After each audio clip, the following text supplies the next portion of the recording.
إنا أوحينا إليك كما أوحينا إلى نوح والنبيين من بعده وأوحينا إلى إبراهيم وإسماعيل وإسحاق ويعقوب والأسباط وعيسى وأيوب ويونس وهارون وسليمان وآتينا داود زبورا ورسلا قد قصصناهم عليك من قبل ورسلا لم نقصصهم عليك وكلم الله موسى تكليما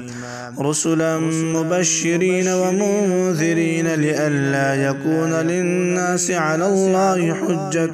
بعد الرسل وكان الله عزيزا حكيما لكن الله يشهد بما أنزل إليك أنزله بعلمه والملائكة يشهدون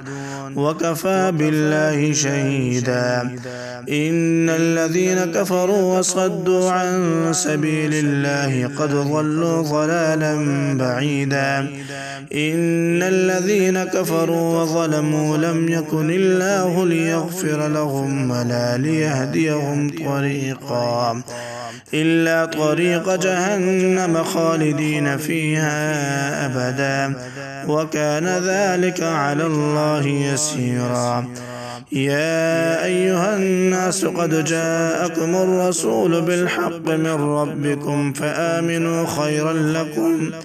وإن تكفروا فإن لله ما في السماوات والأرض وكان الله عليما حكيما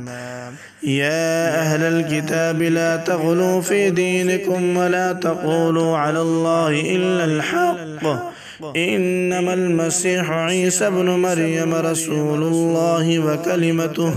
ألقاها إلى مريم وروح منه فآمنوا بالله ورسله ولا تقولوا ثلاثة انتهوا خيرا لكم إنما الله إله واحد سبحانه أن يكون له ولد